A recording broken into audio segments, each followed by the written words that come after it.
Je m'appelle Joshua. J'ai 32 ans. Et le jour où j'étais censé être l'homme le plus heureux du monde, mon père a décidé de me donner une leçon de loyauté en laissant 3 rangées de chaises complètement vides. Avant que je ne vous raconte comment cette rangée vide m'a mené à voir mon père se faire escorter hors de ma propriété par des policiers qu'il avait lui-même appelés. Dites-moi d'où vous regardez dans les commentaires. Je lis chacun d'entre eux. L'air du vignoble était épais, humide et sentait légèrement la pluie et la fermentation. C'était un endroit magnifique, surplombant un lac qui me calmait habituellement. Mais debout à l'hôtel, ajustant mes boutons de manchette pour la 10e fois, je ne me sentais pas calme. Je sentais un vide froid dans mon estomac qui n'avait rien à voir avec le trac d'avant-mariage. Mon témoin, Andrew, s'est penché. C'est un gars avec qui j'ai roulé en ambulance pendant 5 ans. Nous avons vu des accidents de voiture, des crises cardiaques et des overdoses ensemble. Rien ne le perturbe, mais il semblait perturbé maintenant. Josh, a-t-il chuchoté, gardant sa voix basse pour que les invités de la 2e rangée n'entendent pas. Il est 5 minutes après l'heure de début. On les attend?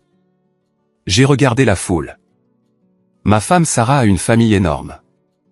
Il remplissait le côté gauche de l'allée. Une mère de cousins, tantes, oncles et grands-parents. Il bourdonnait d'excitation, souriait, prenait des photos. Puis j'ai regardé à droite. Mes amis étaient là. Mes collègues de la station étaient là. Mais les 3 premières rangées, les rangées réservées à la famille immédiate, étaient vides. Juste des chaises pliantes en bois blanc me regardant fixement. J'avais placé de petits bouquets de lys à l'extrémité de chaque rangée. Ma mère aimait les lys. J'ai pensé que si elle les voyait, elle s'adoucirait peut-être. Peut-être qu'elle dirait à mon père que cette querelle avait assez duré.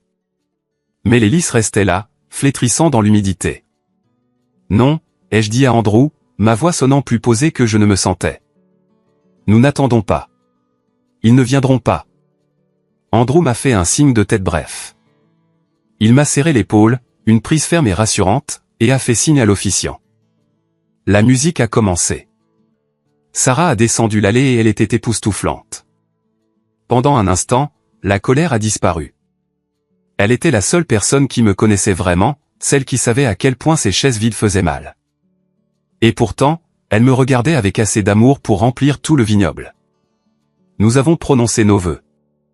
J'ai promis de la protéger, de l'honorer, et en prononçant ces mots, j'ai réalisé que je me faisais aussi une promesse à moi-même.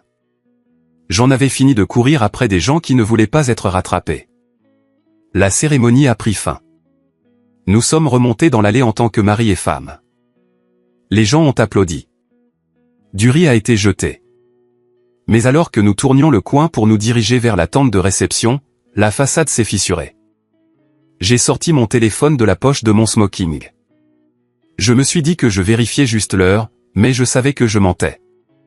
Je cherchais un SMS, un appel, une excuse, peut-être un pneu crevé, peut-être une urgence médicale.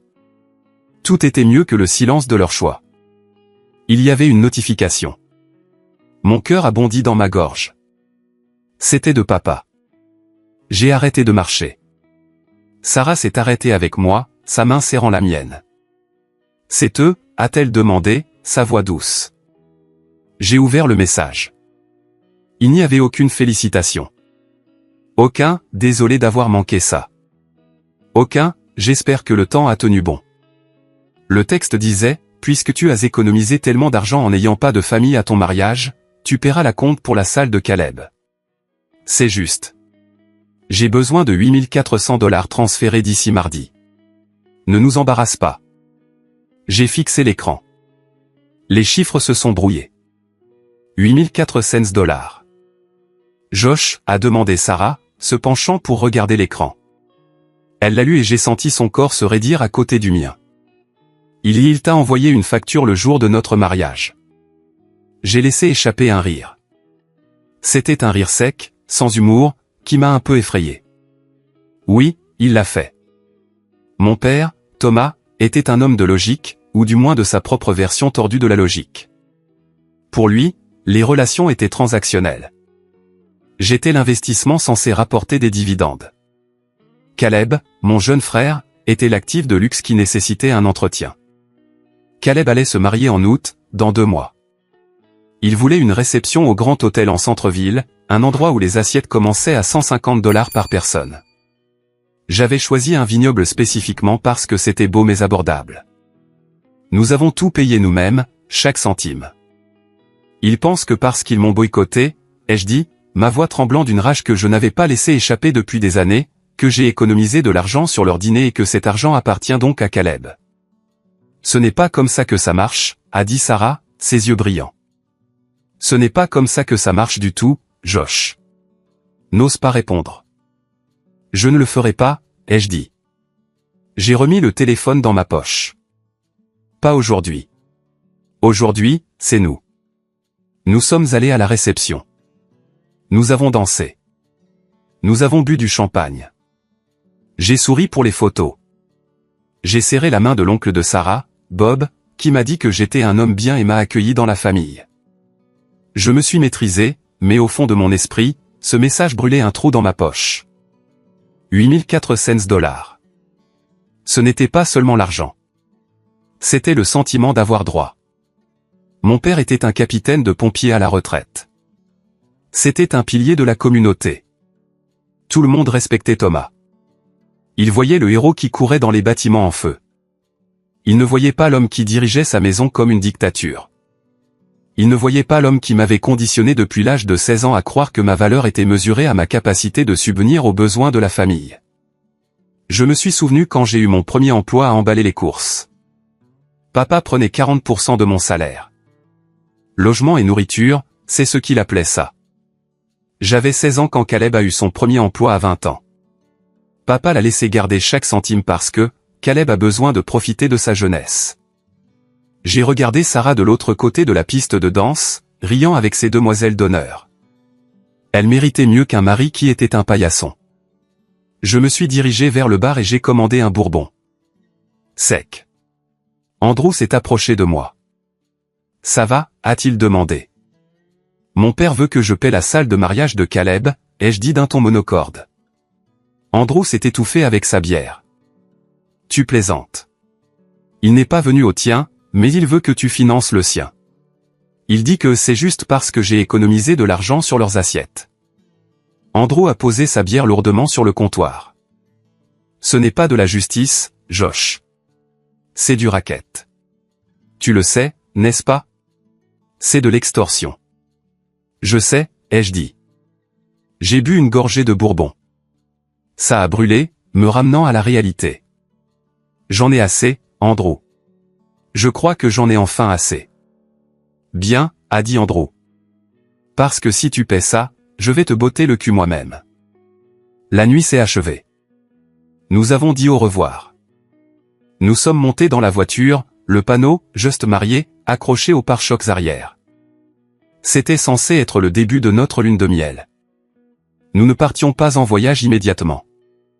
Nous devions tous les deux travailler plus tard dans la semaine, mais nous avions 2 jours de congé ensemble. Alors que je nous ramenais à la maison, le silence dans la voiture n'était pas gênant, mais il était lourd. « Qu'est-ce que tu vas faire ?» a demandé Sarah doucement. « Je vais m'en occuper, ai-je dit. Je le promets. » Nous nous sommes garés dans notre allée vers 1h du matin. C'était une maison modeste, une maison à rénover que nous avions achetée il y a 3 ans. J'adorais cette maison. C'était la première chose que j'avais jamais possédée sans que le nom de mon père y soit attaché. Du moins, c'est ce que j'aimais me dire. J'ai déverrouillé la porte d'entrée et j'ai porté Sarah au-delà du seuil, essayant de maintenir la tradition malgré l'ambiance. Elle a rié, pendant une seconde, les choses ont semblé normales. Puis nous sommes entrés dans la cuisine.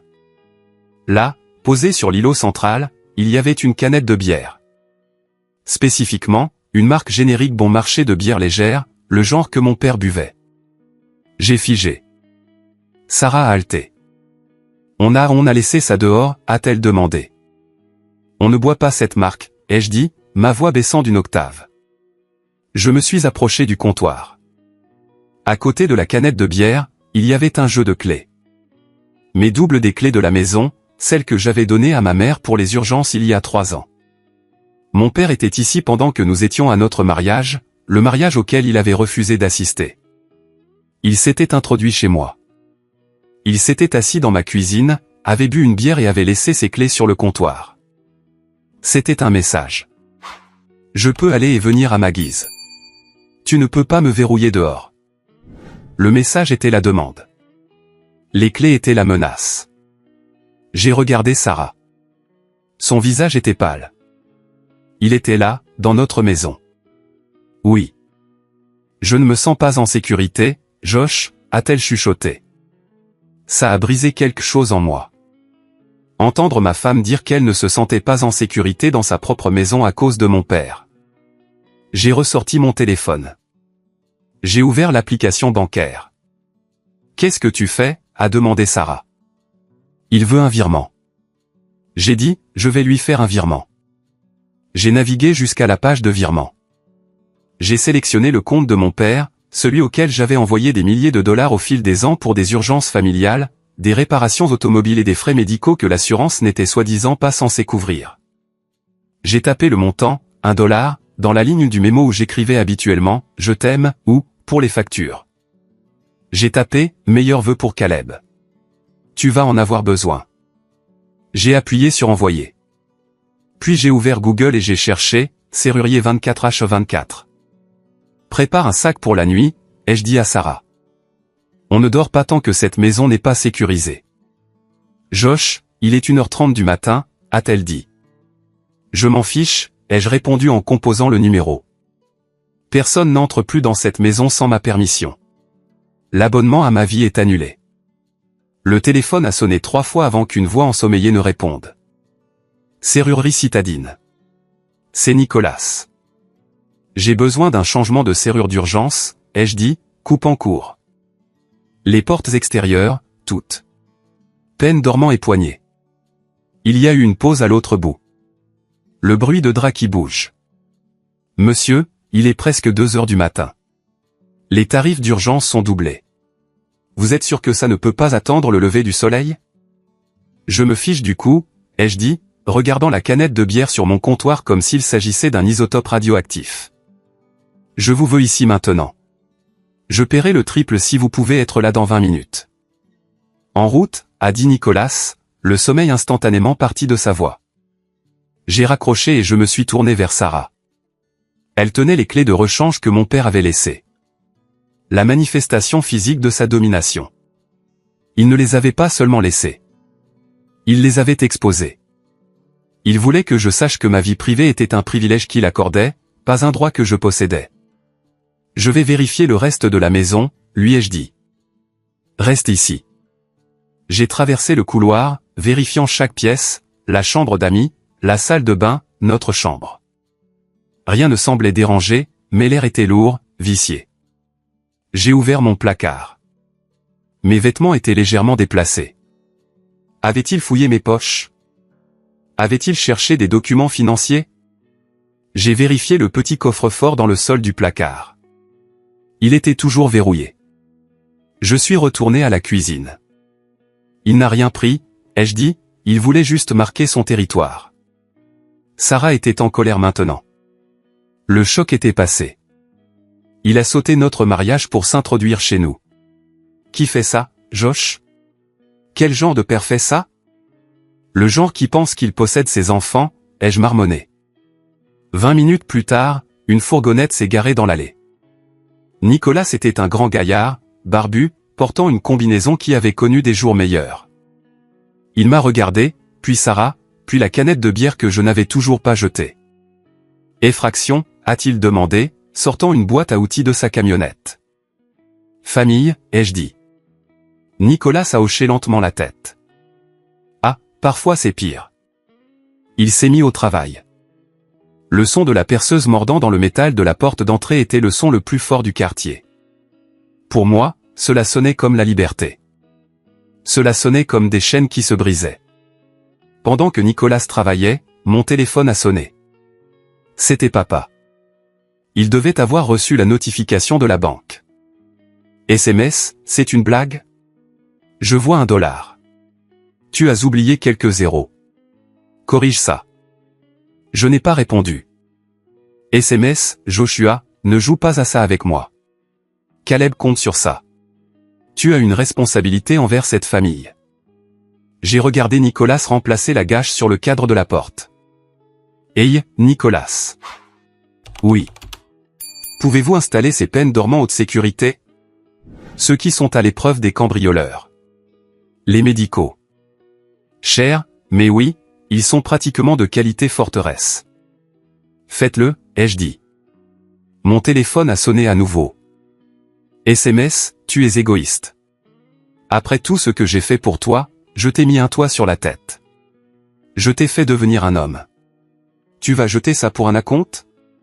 Réponds au téléphone. J'ai éteint le téléphone. Il a fallu 2 heures à Nicolas pour terminer le travail. Porte d'entrée, porte arrière et porte latérale menant au garage. Au moment où il a eu fini, il était presque 4 heures du matin. Je lui ai fait un chèque de 850 $. C'était beaucoup d'argent, mais comparé aux 8400 $ que mon père voulait, cela semblait être une bonne affaire. Voici vos nouvelles clés, a dit Nicolas, me tendant 4 clés en laiton brillantes. Seules les personnes avec celles-ci peuvent entrer. Même s'ils ont les anciennes, elles ne feront même pas tourner le cylindre. Merci, Nicolas. Vous n'avez aucune idée de ce que cela signifie. Il m'a regardé avec un sourire compatissant. J'ai une ex-femme, mon ami. J'en ai une petite idée. Après son départ, Sarah et moi sommes restés dans la cuisine. J'ai pris les vieilles clés, celles que mes parents avaient, et la canette de bière. Je suis allé au garage, je les ai jetées dans la poubelle et j'ai roulé la poubelle jusqu'au trottoir. Le jour des poubelles était demain. Cela me semblait poétique. Nous n'avons pas beaucoup dormi cette nuit-là. Nous sommes restés au lit, écoutant la maison s'installer. Chaque craquement me tendait, mais ensuite je me souvenais des nouveaux peines dormants. Le lendemain matin, les conséquences ont commencé. J'ai rallumé mon téléphone vers 9 heures du matin. 17 appels manqués, 12 SMS pour des messages vocaux. La plupart venaient de papa. 2 de Caleb. 1 de maman. J'ai d'abord écouté le message vocal de maman.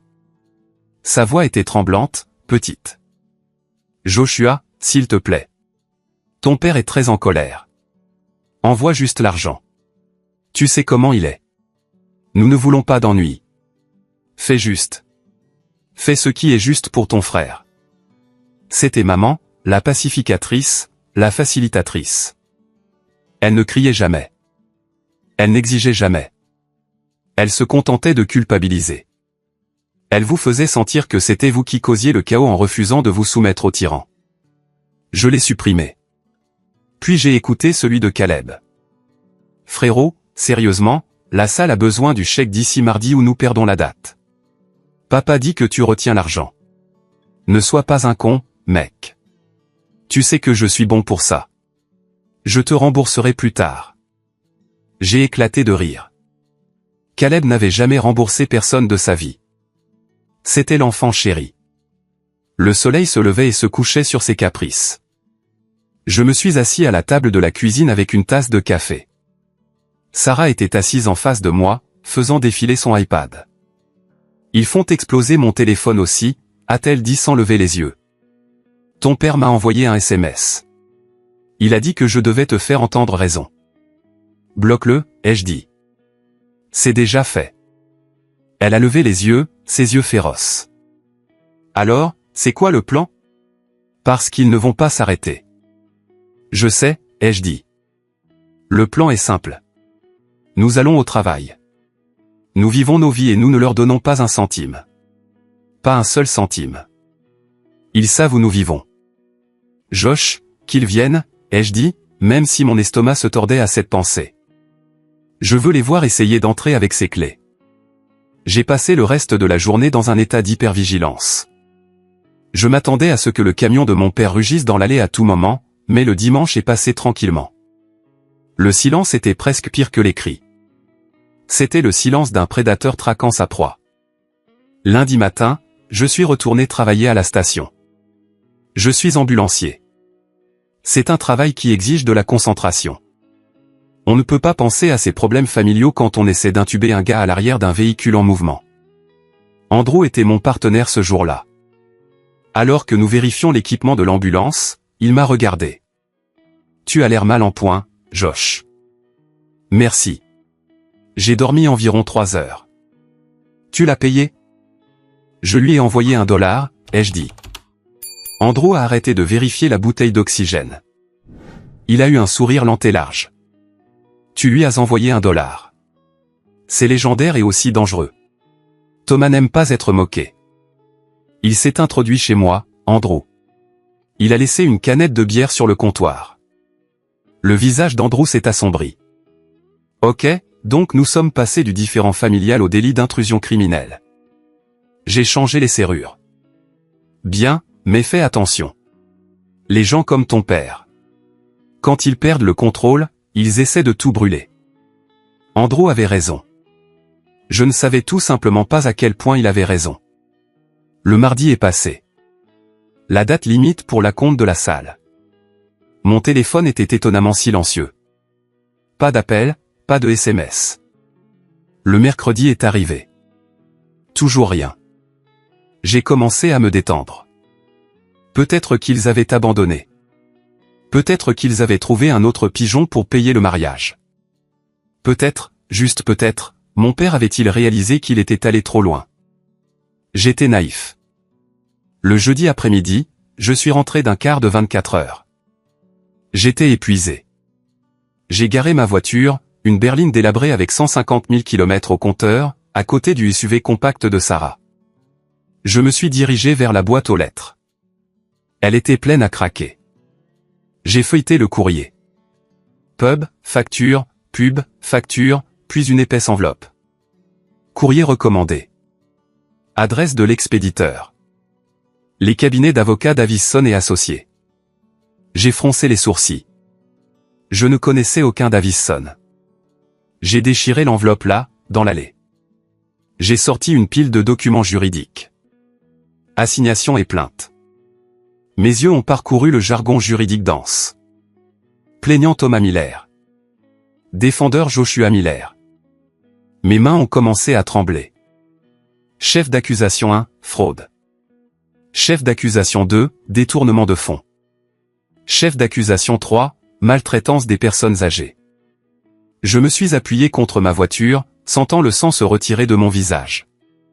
Allégation, le défendeur, Joshua Miller, utilisant son accès médical et son influence indue, a frauduleusement modifié la désignation du bénéficiaire de l'assurance vie de la grand-mère décédée, et Eleanor Miller, s'appropriant ainsi des fonds d'un montant de $16 800.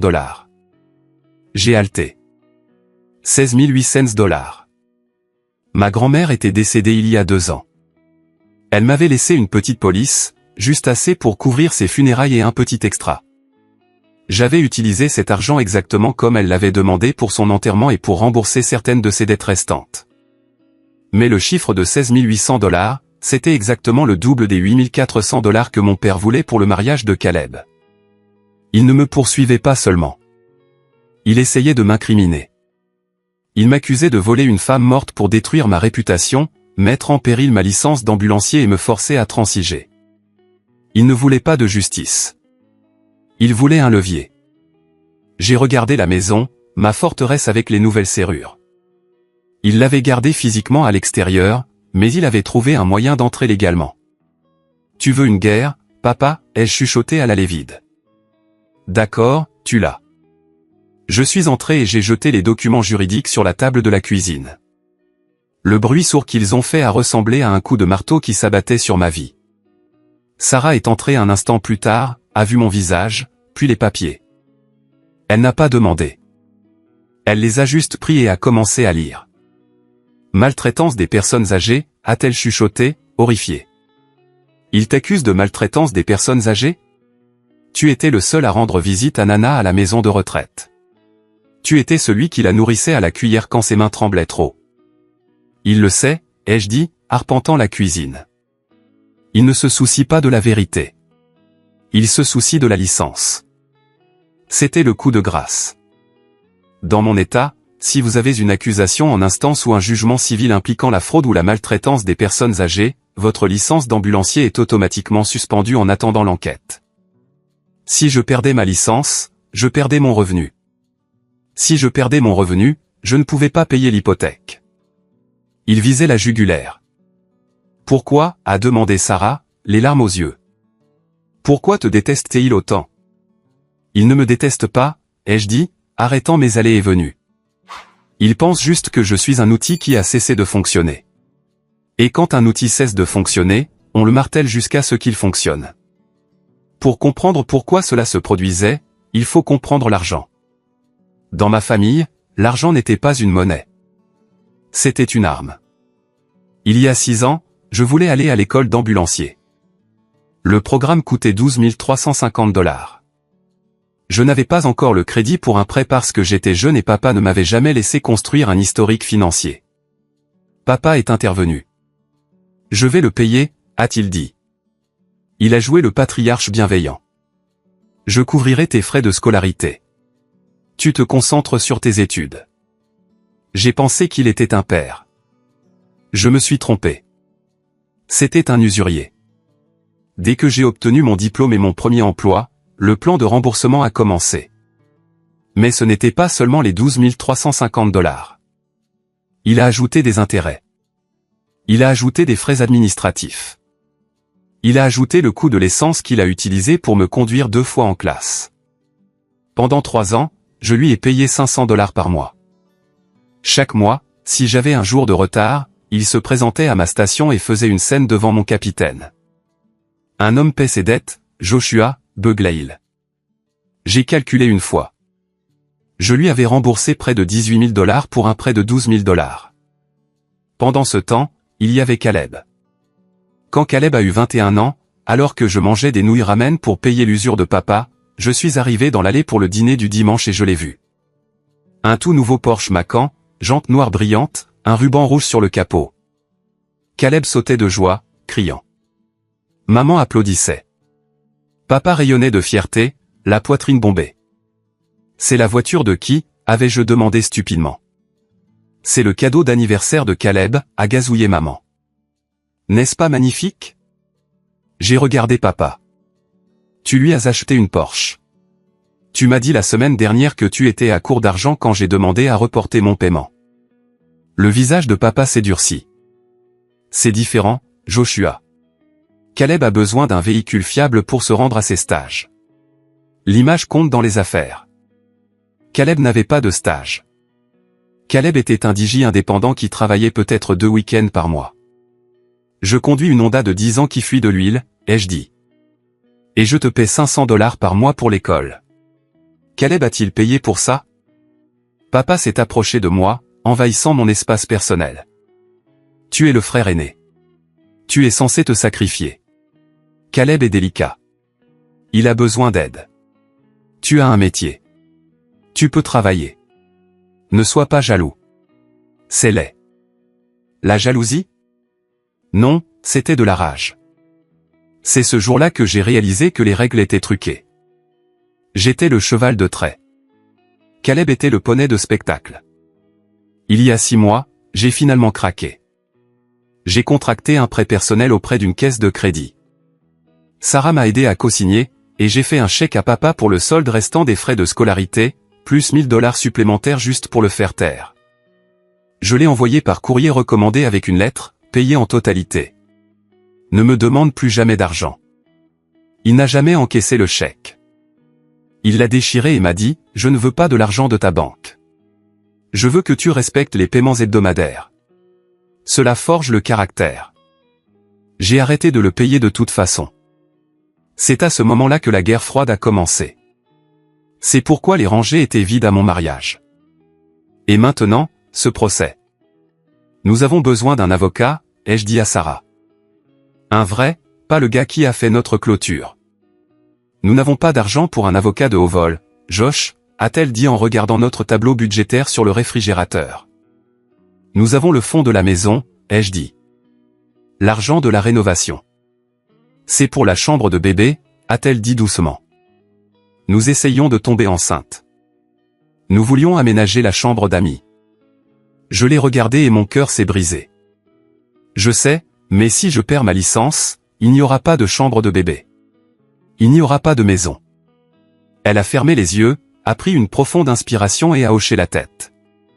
D'accord, trouve le requin. J'ai appelé Andrew. Qui est cet avocat dont tu m'as parlé? Celui qui a fait acquitter l'ambulancier de cette accusation de négligence l'année dernière. Lincoln, a dit Andrew immédiatement. Lincoln grave. Il est cher. Il s'habille comme s'il était dans un film de gangster et il déteste tout le monde. Il est parfait. J'ai obtenu un rendez-vous pour le lendemain matin. Le bureau de Lincoln Grave sentait le vieux cuir et le parfum cher. C'était un homme d'une 50aine d'années, aux traits anguleux, portant un costume qui coûtait probablement plus cher que ma voiture. Il ne m'a pas offert de café. Il m'a juste tendu la main pour l'assignation. Il l'a lu en silence. Ses yeux ont parcouru les pages, son expression illisible. Après 5 minutes, il a jeté les papiers sur son bureau en acajou. « Foutaise », a-t-il dit. « Excusez-moi », ai-je demandé. La poursuite est une foutaise. Elle est mal rédigée. Les allégations sont vagues et la chronologie n'a pas de sens. Il s'est adossé à sa chaise. Mais cela ne veut pas dire qu'elle n'est pas dangereuse. Une poursuite de pacotille peut quand même ruiner votre vie si elle tient. Il m'a regardé par-dessus ses lunettes. Votre père? Oui. Pourquoi? Il veut de l'argent pour le mariage de mon frère. J'ai refusé. Lincoln a laissé échapper un bref rire sec. Ah, le syndrome de l'enfant chéri. Je vois ça tout le temps au tribunal des successions. Mais poursuivre pour fraude à l'assurance alors que la mère est encore en vie. C'est audacieux, ou stupide. Il dit que j'ai falsifié la signature de grand-mère pour changer le bénéficiaire à mon nom.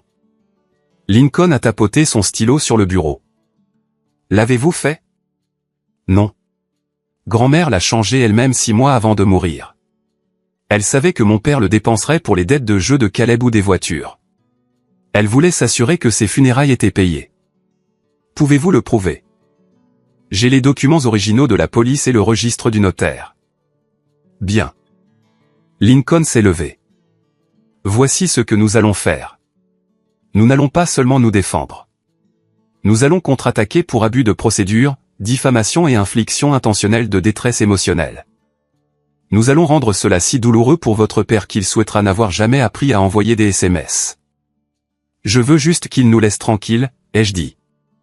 Non, ce n'est pas ce que vous voulez, a dit Lincoln, ses yeux froids. Vous voulez gagner parce que les hommes comme votre père ne s'arrêtent pas tant qu'ils ne sont pas battus. Ils considèrent la miséricorde comme une faiblesse. Voulez-vous être faible, Joshua? Ou voulez-vous être libre? J'ai pensé aux chaises vides.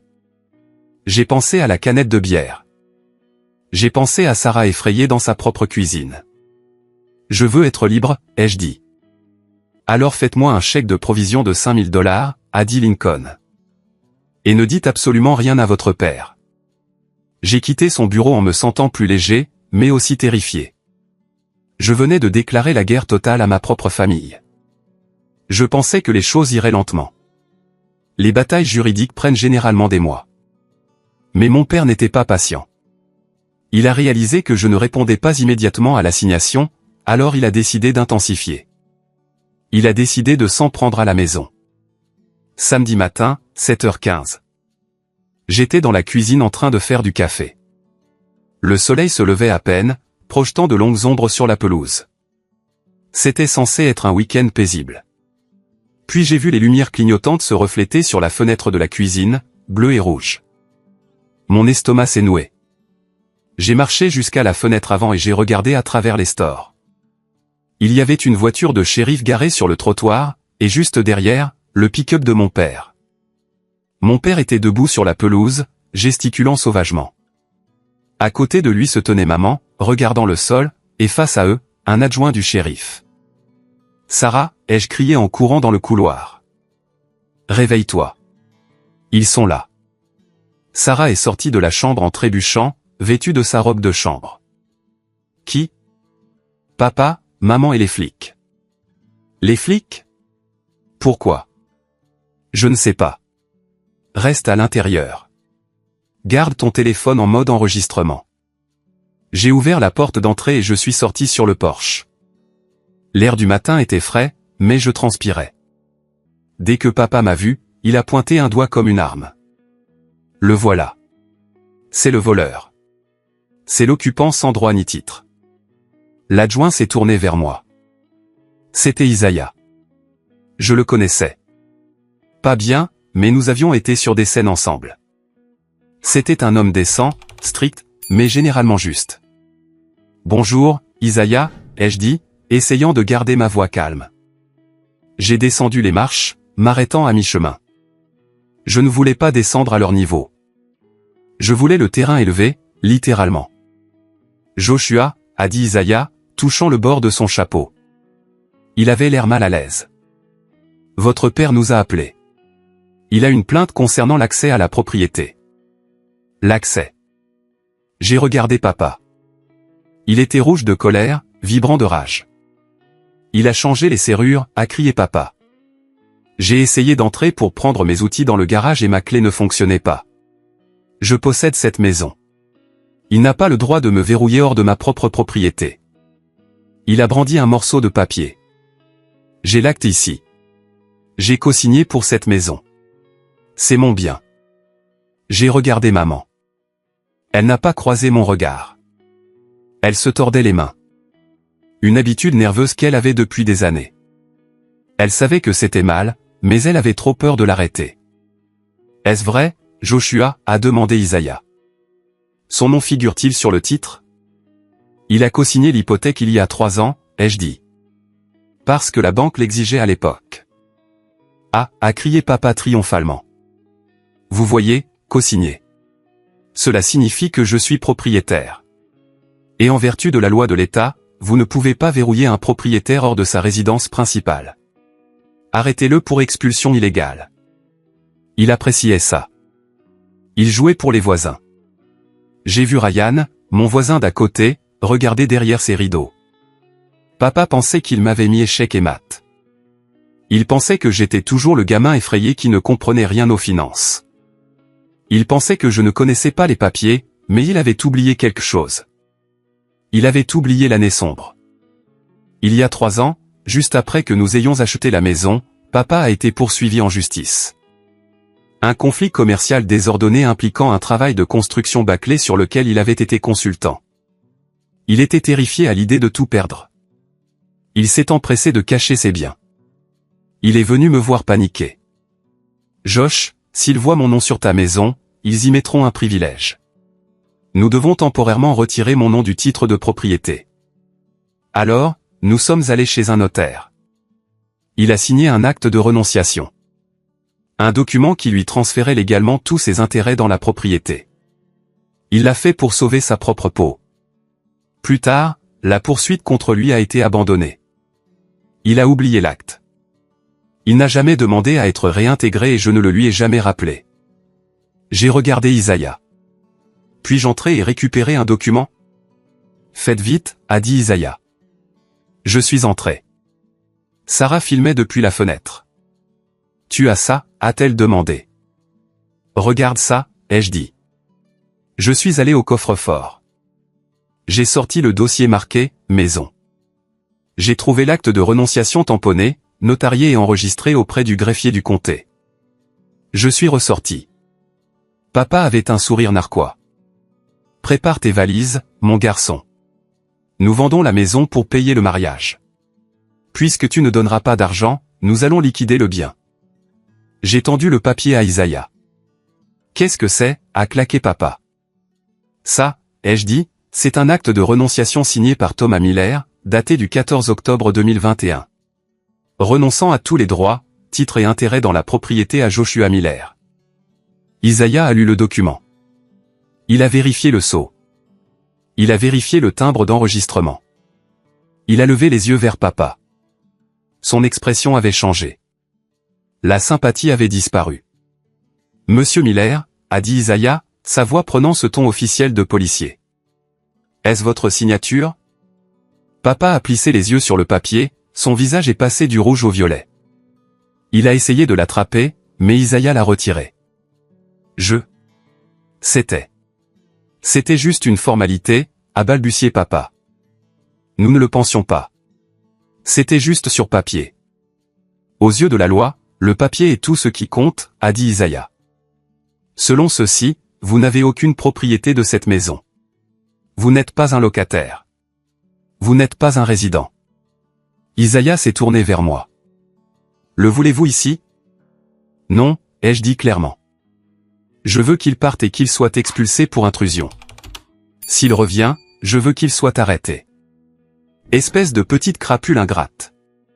Papa s'est jeté vers les escaliers. Isaiah s'est interposé entre nous, sa main posée sur sa ceinture, ne tirant pas une arme, mais un avertissement. Monsieur, reculez maintenant. Papa a figé. Il a regardé Isaiah, puis moi. Pour la première fois, j'ai vu une peur véritable dans ses yeux. Il n'était plus le capitaine. C'était juste un vieil homme en colère sur une pelouse qu'il ne possédait pas.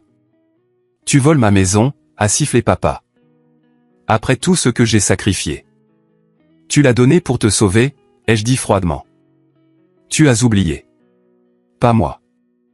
Isaiah a pointé le camion. Monsieur Miller, montez dans votre véhicule. Vous partez.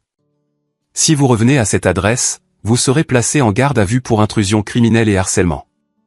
Comprenez-vous? Maman a finalement parlé. Thomas, s'il te plaît. Allons-y.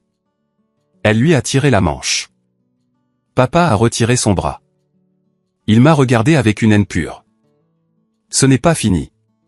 La date du tribunal arrive. Tu te crois malin? Attends que le juge voie ce que tu as fait à ta grand-mère. Tu seras en prison et je prendrai la maison de toute façon en guise de réparation. Montez dans le camion, a aboyé Isaiah. Ils sont montés. Le moteur a rugi. Papa a démarré en trombe, laissant des traces de pneus sur l'asphalte. Isaiah s'est tourné vers moi. Je suis désolé pour ça, Josh. Les histoires de famille. C'est compliqué. Merci, Isaiah. Puis-je avoir une copie du rapport? Je le déposerai. Ça aidera votre avocat. J'ai regardé la voiture de patrouille s'éloigner. Mes mains tremblaient, non pas de peur, mais d'adrénaline. J'avais tenu bon. J'avais gagné la bataille. Mais la guerre se dirigeait vers la salle d'audience. Et papa avait une dernière carte à jouer, l'accusation de fraude. Il était convaincu de pouvoir me faire porter le chapeau pour le vol d'assurance. Ce qu'il ne savait pas, c'est que Lincoln et moi avions trouvé autre chose. Quelque chose d'enfoui profondément dans les dossiers financiers, quelque chose qui allait transformer son accusation en confession. Les semaines précédant la date du tribunal ont été un tourbillon de stress et de préparation. L'ordonnance restrictive que j'ai déposée après le raid à l'aube a éloigné papa physiquement, mais sa présence planait sur nous comme un nuage d'orage. Caleb m'a envoyé des messages de numéros jetables. Tu ruines la famille. Maman pleure tous les jours. Paie juste l'argent et laisse tomber l'histoire de la maison. Je n'ai pas répondu. J'étais concentré sur l'enquête. Lincoln avait engagé un expert comptable judiciaire. Nous devions prouver non seulement que je n'avais pas volé l'argent de grand-mère, mais aussi montrer le modèle d'abus financier. 3 jours avant le procès, j'étais de nouveau assis dans le bureau de Lincoln.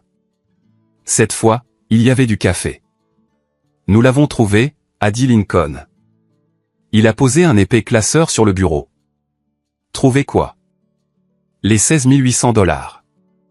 Lincoln a dit, votre père prétend que vous l'avez volé de l'indemnité d'assurance, mais nous avons assigné les relevés bancaires du compte où le chèque a été déposé. Il a ouvert le classeur. Le chèque a été déposé sur un compte à la First National.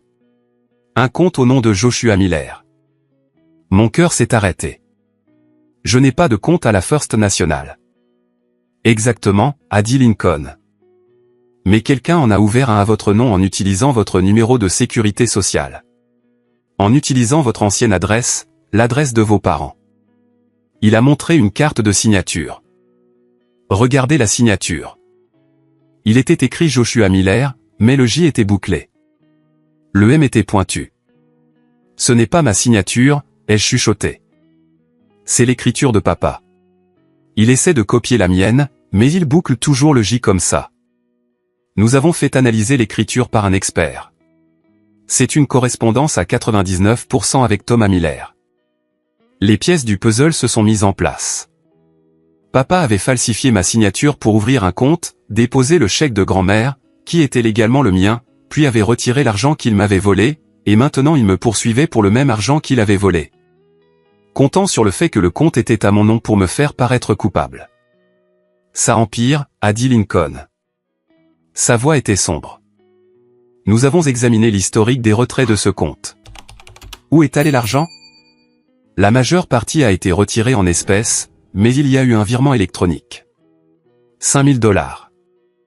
À qui? À une agence de location de voitures de luxe. Exotic and Elite Rentals. J'ai froncé les sourcils. Pourquoi papa louerait-il une voiture? Il a son camion. Vérifiez la date, a dit Lincoln. J'ai regardé. Le virement était daté d'il y a 2 semaines. Il y a 2 semaines, ai-je murmuré. Puis ça m'a frappé. Le week-end de l'enterrement de vie de garçon de Caleb. Il avait posté des photos sur Instagram posant avec une Lamborghini. Je pensais qu'il posait juste avec la voiture d'un inconnu. Il a utilisé l'argent de l'assurance volée pour louer une Lamborghini pour Caleb, ai-je dit, ma voix tremblant d'incrédulité. Il a volé mon héritage de grand-mère pour laisser Caleb jouer aux gosses riches le temps d'un week-end. Et maintenant il a besoin de 8 400 $ pour couvrir la compte du mariage parce que la source est à sec, a conclu Lincoln.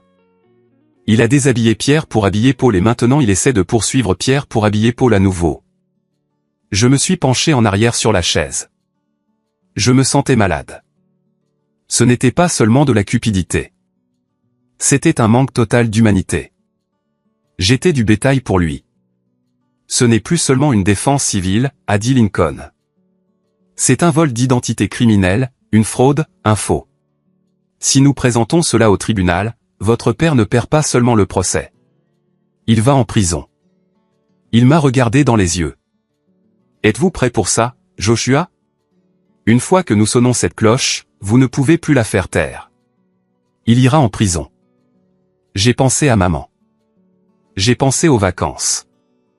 J'ai pensé au barbecue dans le jardin qui n'aurait plus jamais lieu. Puis j'ai pensé aux chaises vides à mon mariage. J'ai pensé aux accusations qui menaçaient ma carrière, la carrière que j'avais bâtie pour sauver des vies. Il était prêt à détruire ma capacité à aider les autres juste pour financer une fête. Il a fait son choix, ai-je dit. Sonnez la cloche. Le palais de justice était glacial. Ils le sont toujours. Ça sent la cire à plancher et l'anxiété. Je me suis assis à la table de l'accusation à côté de Lincoln. De l'autre côté, papa était assis avec un avocat qui semblait courir après les ambulances pour gagner sa vie. Costume mal ajusté, papier désordonné. Caleb était là aussi, assis dans la galerie, l'air ennuyé et agacé, vérifiant sa montre. Maman n'était pas là. J'en étais reconnaissant. Le juge, l'honorable Jonathan était un homme sévère avec des lunettes de lecture posées sur le bout de son nez. Affaire numéro 4922, a annoncé l'huissier. Miller contre Miller. L'avocat de papa s'est levé. Votre honneur, il s'agit d'un cas clair de maltraitance financière des personnes âgées. Le défendeur, Joshua Miller, a utilisé sa position de paramédical pour manipuler sa grand-mère mourante et rediriger ses fonds d'assurance vers lui-même. Nous demandons une restitution complète de 16 800 $ plus des dommages-intérêts punitifs. Papa a hoché vigoureusement la tête, regardant le juge avec une expression de chagrin bien rodée. Elle lui faisait confiance, a dit papa hors de son tour, et il a pillé sa tombe. Monsieur Miller, ne parlez que lorsqu'on vous adresse la parole, a claqué le juge. Lincoln s'est levé. Il n'a pas utilisé de notes. Il a juste boutonné sa veste. Votre honneur, les allégations du plaignant sont entièrement fabriquées. Non seulement mon client n'a pas volé ses fonds, mais nous prouverons que le plaignant est celui qui les a détournés en utilisant le vol d'identité pour piéger son propre fils. Un murmure a traversé la salle d'audience. Papa a ricané bruyamment. Preuve, monsieur Grave, a demandé le juge. Pièce à conviction de la défense a dit Lincoln, tendant un dossier à l'huissier. Enregistrement GPS de l'unité d'ambulance du défendeur. Lincoln a projeté une carte sur l'écran du tribunal. Le plaignant affirme que les fonds ont été retirés en personne à une agence de Springfield le 12 novembre à 14 h. Voici le journal GPS de l'ambulance de Joshua Miller. À 14 h ce jour-là, Monsieur Miller répondait à un appel d'arrêt cardiaque sur l'autoroute 95, à 40 miles de l'agence bancaire. À moins que Monsieur Miller ne puisse se téléporter, il n'a pas effectué ce retrait. L'avocat de papa semblait confus. Il a feuilleté ses papiers. Eh bien, il a montré le virement à Exotic and Elite Rentals. Les fonds volés ont été utilisés pour louer une Lamborghini Huracan, un véhicule qui a été présenté sur le compte de médias sociaux de Caleb Miller, l'autre fils du plaignant. Le week-end du retrait. Lincoln s'est tourné vers papa. Monsieur Miller, avez-vous falsifié la signature de votre fils pour voler son héritage et financer une balade de luxe pour son frère? Objection, a piaillé l'avocat de papa. A bégayé papa. Il a regardé Caleb. Caleb s'enfonçait dans son siège, le visage pâle. Monsieur Miller, a dit le juge, sa voix tonnant. Je regarde ces documents. Cela ressemble à une fraude bancaire. Je suspends ces procédures civiles. Votre honneur, a crié papa, se levant. Il me doit. J'ai payé pour son école. Il me doit cet argent. Peu importe le nom sur le compte. C'est de l'argent de famille. Asseyez-vous, a aboyé l'huissier. Vous ne comprenez pas.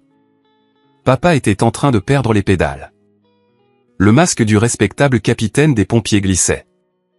Je suis le chef de cette maison. Je décide où va l'argent. Joshua est égoïste. Il a refusé de payer le mariage. J'ai dû prendre ce qui était à moi. La salle d'audience entière est devenue silencieuse. Il venait de confesser. Il justifiait le vol comme un droit parental. Le juge a retiré ses lunettes. Il a regardé papa avec un pur dégoût. Monsieur Miller, vous venez d'admettre la falsification et le vol au procès-verbal. Huissier, veuillez sécuriser la salle d'audience. Je renvoie cette affaire au bureau du procureur de district immédiatement. Les yeux de papa se sont écarquillés. Quoi? Non. C'est un tribunal civil. Vous ne pouvez pas, deux huissiers sont intervenus. Ils ont saisi les bras de papa. Ne me touchez pas, a crié papa. Il m'a regardé. Joshua, dites-leur. Dites-leur d'arrêter. Je suis votre père. Je suis resté figé. Une partie de moi voulait détourner le regard. Une partie de moi voulait pleurer. Mais la partie de moi qui avait été affûtée par des années de promesses vides et de manipulation a simplement observé. Je me suis levé lentement. J'ai regardé papa dans les yeux. Vous n'êtes pas mon père, ai-je dit, ma voix suffisamment stable pour que la salle puisse l'entendre. Vous êtes juste un homme qui me doit beaucoup d'argent. Joshua, a-t-il crié alors qu'il le menottait. Caleb, fais quelque chose. J'ai regardé la galerie. Caleb était parti. Il s'était faufilé par la porte arrière au moment où les menottes étaient sorties. L'enfant chéri s'était enfui, laissant le roi tomber seul. Le juge m'a regardé. Monsieur Miller, l'affaire contre vous est rejetée avec préjudice, et je veillerai à ce que le procureur de district reçoive toutes ses preuves. Merci, votre honneur, ai-je dit. Je suis sorti de la salle d'audience. Sarah m'attendait dans le couloir. Elle m'a serré dans ses bras et j'ai enfin relâché le souffle que je retenais depuis des mois. C'est fini, a-t-elle demandé. La poursuite est terminée, ai-je dit.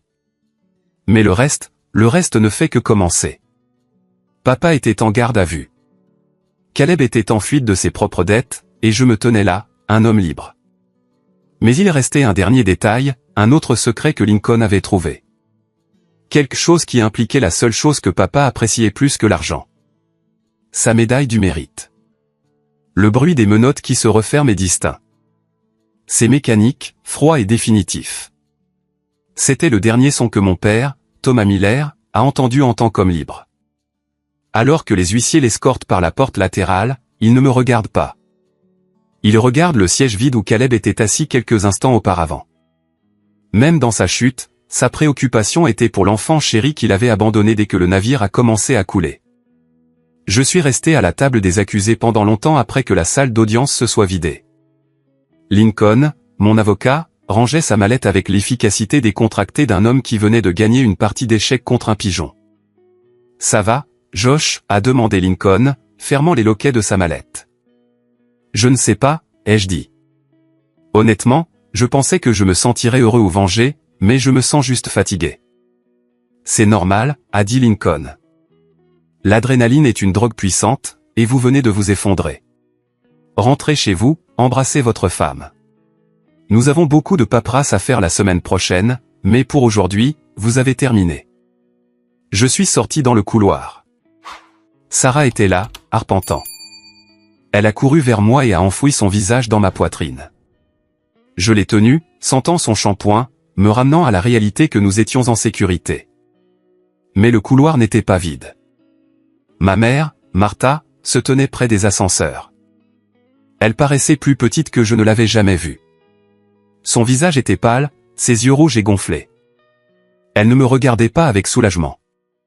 Elle me regardait avec un mélange de peur et d'accusation. « Joshua » a-t-elle dit. Sa voix tremblait. « Maman » ai-je dit. Je n'ai pas lâché Sarah. « Ils l'ont emmené » a-t-elle chuchoté. « Ils ont emmené ton père à la cellule de détention. » Ils ont dit. Ils ont dit qu'il faisait face à des accusations criminelles. Fraude, vol d'identité, faux. Je sais, ai-je dit. Il a fait ces choses, maman. Elle a fait un pas de plus, ses mains se tordant. Tu dois abandonner les charges, Joshua. Tu dois dire au juge que c'était une erreur. Dis-leur que tu lui as donné la permission. S'il te plaît. Il a 60 ans. Il ne peut pas aller en prison. C'est un capitaine. Je l'ai regardé. Même maintenant, après tout, après l'effraction, l'héritage volé, la Lamborghini, la tentative de détruire ma carrière, elle le protégeait toujours. Elle me demandait toujours de me mettre le feu pour le garder au chaud. Je n'ai pas porté plainte, maman, ai-je dit, ma voix monocorde. L'État l'a fait. Le juge l'a fait. Je ne peux pas l'arrêter même si je le voulais. Et je ne le veux pas. Son visage s'est tordu. Comment peux-tu être si cruel? C'est ton père. Il t'a élevé. Il t'a mis un toit sur la tête. Il m'a volé 16 000 $, ai-je dit, ma voix montant. Il a volé l'argent de grand-mère. Il a essayé de prendre ma maison. Il a essayé de me faire révoquer ma licence d'ambulancier. Il n'a pas agi comme un père, maman. Il a agi comme un criminel. Il l'a fait pour la famille, a-t-elle crié. Il l'a fait pour Caleb. Ton frère avait besoin d'aide. Et ça rend ça acceptable, ai-je demandé, incrédule. Me sacrifier pour Caleb est acceptable? Elle n'a pas répondu. Mais son silence a été la réponse la plus forte que j'ai jamais entendue. Dans son monde, oui, c'était acceptable parce que j'étais la ressource et Caleb la priorité. Rentre chez toi, maman, ai-je dit. Appelle un avocat pour papa. Mais ne m'appelle pas. J'ai pris la main de Sarah et j'ai marché vers l'ascenseur. Au moment où les portes se sont fermées, j'ai vu ma mère debout là, seule, une relique d'une dynastie qui venait de s'effondrer. Les semaines suivantes ont été un accident de voiture au ralenti pour la famille Miller.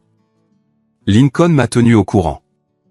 Le procureur de district n'a pas été indulgent avec papa. Les preuves étaient accablantes. Les données GPS, l'analyse graphologique, les relevés bancaires, c'était une affaire ouverte et simple. Papa a d'abord tenté de plaider non coupable, affirmant que je l'avais verbalement autorisé, mais la transaction exotique Elite Rentals a été le coup de grâce. Aucun jury ne croirait que j'avais autorisé mon père à voler l'argent des funérailles de ma grand-mère pour louer une Lamborghini à mon frère. Papa a accepté un accord de plaidoyer. 2 ans de prison d'État, suivi de 5 ans de probation et d'une restitution intégrale. Mais voici le coup de théâtre. Papa n'avait pas l'argent. Il l'avait tout dépensé pour la location, l'acompte de la salle de Caleb et pour sauver les apparences. Pour payer la restitution et ses propres frais de justice croissants, papa a dû liquider ses biens. Je me souviens du jour où je suis passé devant ma maison d'enfance. Il y avait un panneau, à vendre, sur la pelouse. Pas n'importe quel panneau, mais un panneau de saisie propriété bancaire y était attaché. Il s'est avéré que papa avait refinancé la maison 3 fois pour financer le style de vie de Caleb au fil des ans. Il n'avait aucune valeur nette. Lorsque les factures légales sont arrivées, le château de cartes s'est effondré. Ils ont perdu la maison. La maison où j'ai grandi, la maison où papa régnait en roi, a été vendue pour payer les crimes qu'il a commis contre son propre fils. Maman a déménagé dans un petit appartement d'une chambre dans un quartier malfamé de la ville. Elle a refusé de me parler, ce qui me convenait. Je n'avais plus rien à dire, Mais il restait un dernier détail. Caleb, l'enfant chéri, le garçon qui conduisait une Porsche pendant que je mangeais des ramen. Le garçon qui a fui le tribunal comme un lâche. Je n'avais pas eu de ses nouvelles depuis le procès. Ses réseaux sociaux sont devenus muets. Les photos de la Lamborghini ont été supprimées. Un mardi, environ un mois après le procès, j'ai reçu un appel de Lincoln. « Vous allez vouloir entendre ça », a dit Lincoln. « Votre frère a été arrêté au Nevada. » Nevada? Las Vegas. Il semblerait qu'il essayait d'utiliser une carte de crédit qui ne lui appartenait pas dans un casino. Mais ce n'est pas le meilleur. Qu'est-ce que c'est? Le procureur de district l'a ajouté à l'affaire de votre père. Complot en vue de commettre une fraude. Puisqu'il était le bénéficiaire des fonds volés, de la voiture, de l'acompte de la salle. Et puisque des SMS sur le téléphone de votre père ont prouvé que Caleb savait exactement d'où venait l'argent, il est accusé de complicité. J'ai fermé les yeux et j'ai laissé échapper un long soupir. Donc, il va en prison aussi? Probablement pas en prison puisqu'il n'a pas d'antécédents, a dit Lincoln. Mais il risque une lourde probation, des amendes massives et un casier judiciaire. Sa carrière d'influenceur est terminée. Aucune entreprise respectable ne l'embauchera. Il a toujours voulu être célèbre, ai-je marmonné. Maintenant il l'est, juste pas comme il l'avait prévu. Le mariage massif et coûteux de Caleb au Grand Hôtel, a été évidemment annulé. La fiancée, une fille nommée Jessica, que je plaignais en fait, a rompu dès que la nouvelle a éclaté dans les journaux locaux. Elle ne voulait pas épouser un membre d'une famille criminelle. Il en était donc ainsi, l'Empire Miller, le roi était en cellule, le prince était un criminel, la reine était en exil, et le serviteur, celui qu'ils avaient essayé d'écraser, était le seul à rester debout. Mais la victoire ne ressemblait pas à un triomphe. Cela ressemblait à un nettoyage après une catastrophe naturelle. On est content d'avoir survécu, mais il faut quand même regarder les débris. Je pensais que l'histoire s'arrêtait là. Je pensais que je pouvais simplement fermer le livre. Mais l'univers a une drôle de façon de boucler la boucle. Une semaine avant que papa ne doive se présenter en prison pour commencer sa peine, j'ai reçu un colis par la poste. Il venait de l'avocat de papa. À l'intérieur, il y avait une lettre. Pas d'argent, juste une lettre. Joshua, votre père a demandé que vous lui rendiez sa médaille du mérite. Il prétend que vous l'avez prise de la maison lorsque vous avez aidé votre mère à déménager. Elle ne figure pas parmi les biens saisis par le tribunal. Il la veut. Il dit que c'est la seule chose qui lui reste. J'ai froncé les sourcils. Je n'avais pas aidé maman à déménager. Je l'ai dit à Sarah. Je n'ai pas mis les pieds dans cette maison depuis des mois. Alors, où est-elle, a demandé Sarah. La médaille du mérite. C'était la plus haute distinction décernée par le corps des sapeurs-pompiers. Papa l'avait gagnée il y a 20 ans pour avoir sorti 2 enfants d'un immeuble en feu. C'était la pièce maîtresse de sa vie.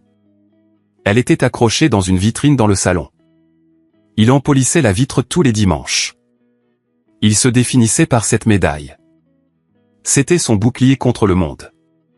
Preuve qu'il était un homme bon malgré la façon dont il nous traitait à huis clos.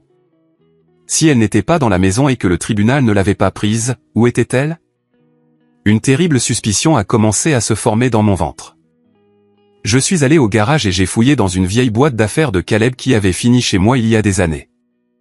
J'ai trouvé un vieux carnet où Caleb gardait une liste de ses contacts. J'ai trouvé le numéro d'un gars appelé Fast Eddie. Eddie tenait un mont-de-piété en centre-ville, un endroit qui ne posait pas trop de questions. Caleb se vantait de vendre ses vieilles consoles de jeux là quand il avait besoin d'argent rapide. J'ai pris mes clés. « Où vas-tu » a demandé Sarah. « Trouver la dernière pièce du puzzle » ai-je dit. Le mont-de-piété était un endroit sombre et poussiéreux qui sentait les cigarettes éventées et le désespoir. Les murs étaient tapissés d'outils électriques, d'instruments de musique et de bijoux qui représentaient un millier de rêves brisés. Je me suis approché du comptoir. Un homme plus âgé avec d'épaisses lunettes a levé les yeux. « Vous aidez ?»« Je cherche une médaille » ai-je dit. Une médaille du mérite du service d'incendie. Elle aurait été apportée il y a environ 2 mois. Peut-être par un jeune homme, cheveux blonds, qui conduit une Porsche. Les yeux de l'homme ont vacillé. Il savait exactement de quoi je parlais. Je ne peux pas discuter des transactions des clients, a-t-il grogné. Je ne demande pas le nom du client, ai-je dit. J'ai sorti mon badge, ma carte d'identité de paramédical. Ce n'était pas un badge de police, mais il imposait un certain niveau de courtoisie professionnelle. Cette médaille était une propriété volée. Elle appartient à un homme qui est sur le point d'aller en prison. Je suis son fils. J'essaie de la récupérer avant que la police n'intervienne et ne saisisse votre inventaire comme preuve. Le prêteur sur gage hésita. Il a tendu la main sous le comptoir et a sorti une petite boîte en carton. Il l'a ouverte. La voilà. L'étoile d'or suspendue à un ruban rouge et bleu. Capitaine Thomas Miller pour bravoure, a dit l'homme.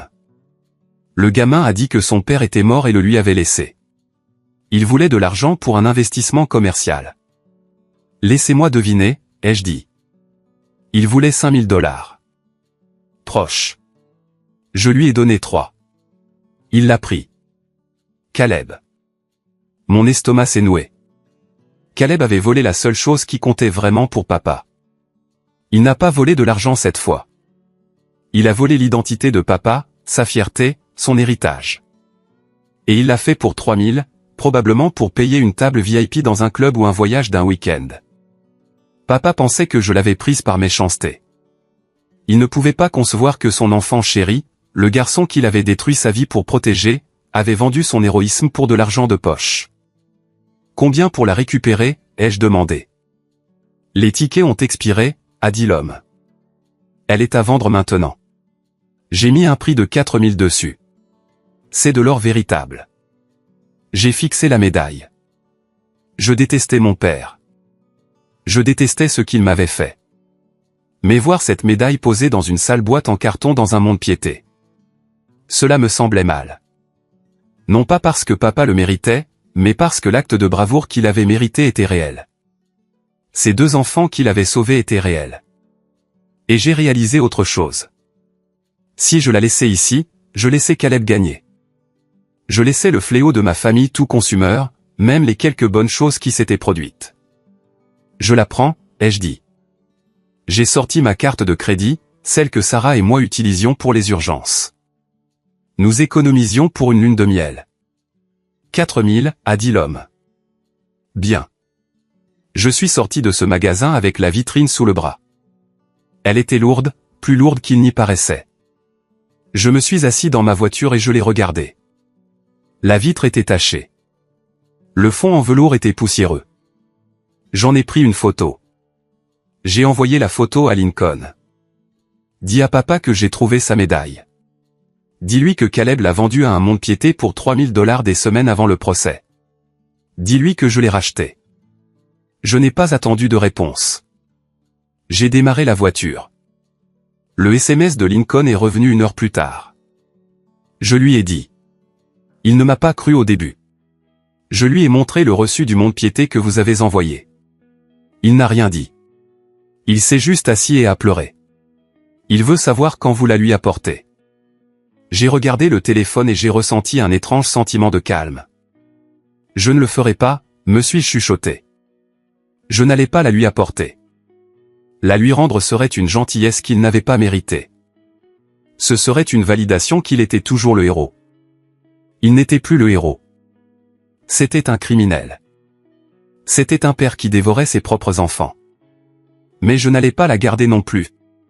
Je ne voulais pas de cette énergie dans ma maison.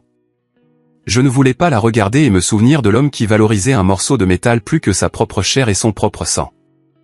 Je me suis rendu au musée des pompiers en centre-ville. C'est un petit bâtiment en briques dédié à l'histoire du service dans notre ville. Je suis entré et j'ai demandé à parler au conservateur, un ancien chef nommé Chef O'Malley. Je le connaissais de réputation. Un homme bon. Joshua Miller, a-t-il dit en me serrant la main. J'ai entendu parler des problèmes. Je suis désolé, mon fils. Merci, chef, ai-je dit. J'ai posé la vitrine sur son bureau. C'est la médaille du mérite de Thomas, ai-je dit. Le chef O'Malley a passé une main sur le cadre. Un sauvetage d'enfer. J'étais là cette nuit-là.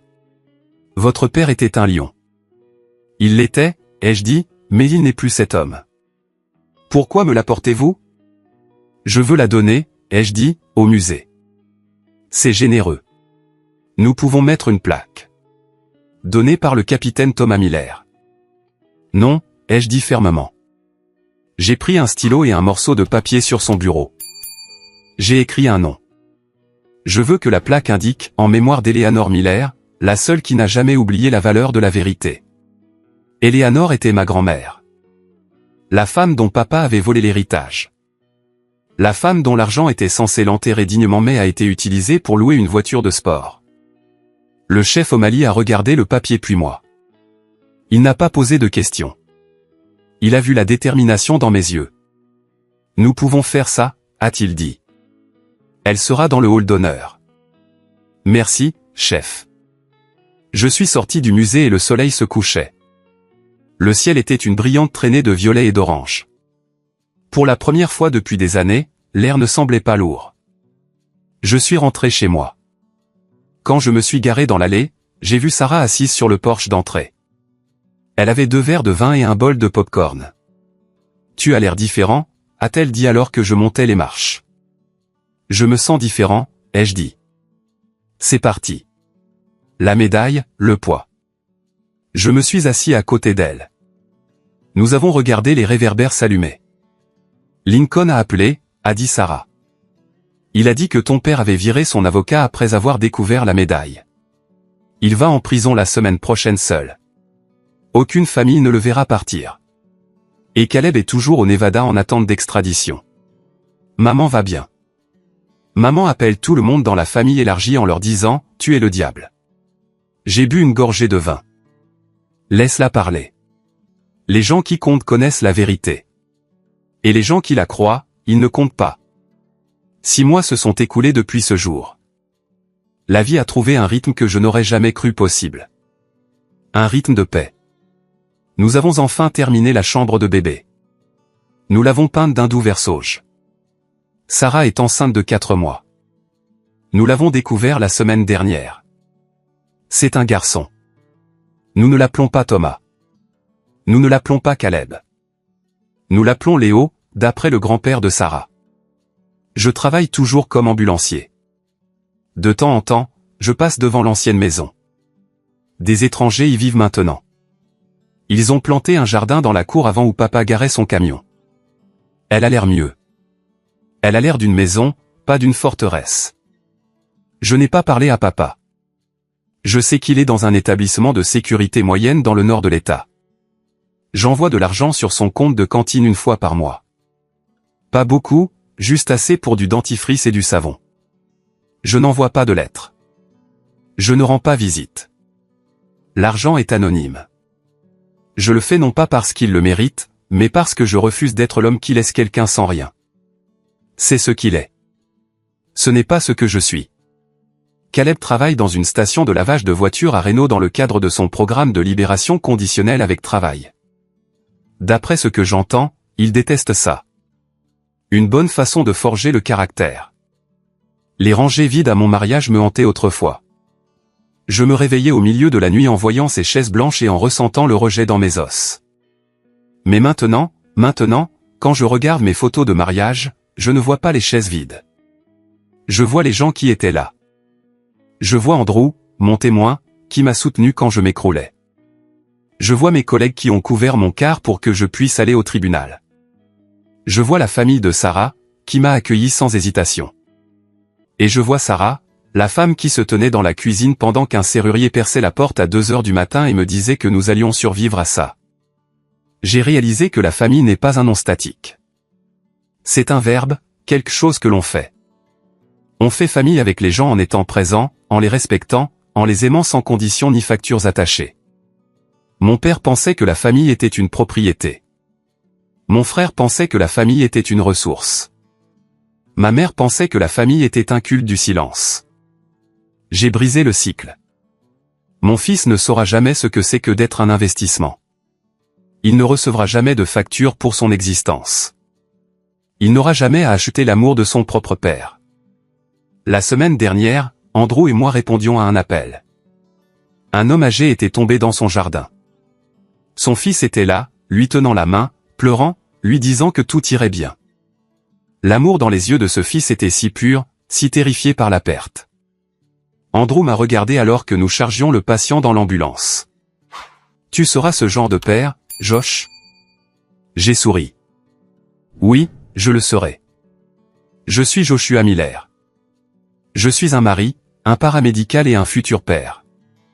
J'ai été abandonné par les gens qui étaient censés m'aimer. Et c'est la meilleure chose qui me soit jamais arrivée. Parce que dans le silence qu'ils ont laissé derrière eux, j'ai enfin entendu ma propre voix. Et cette voix a dit, « Tu es assez. » S'il y a une chose que je veux que vous reteniez de mon histoire, c'est ceci. La loyauté toxique n'est pas de l'amour. C'est de la servitude. Beaucoup d'entre nous sont élevés avec la conviction que la famille est tout et que nous devons endurer les abus, la manipulation et le manque de respect simplement parce que nous partageons l'ADN avec quelqu'un.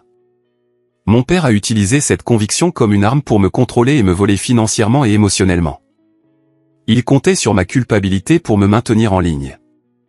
Mais au moment où j'ai envoyé ce virement de $1, j'ai appris que le mot le plus puissant dans la langue anglaise est « non ». Dire non à la famille est terrifiant. Cela ressemble à une violation de la nature. Mais parfois, c'est le seul moyen de se sauver. Vous n'êtes pas un compte bancaire. Vous n'êtes pas un plan de retraite. Vous n'êtes pas un paillasson. Vous méritez d'être entouré de personnes qui célèbrent votre présence, pas votre utilité. Si vous êtes assis sur une rangée de chaises vides en ce moment, vous demandant pourquoi vous n'êtes pas assez bien pour eux, arrêtez. Regardez les gens qui se sont présentés.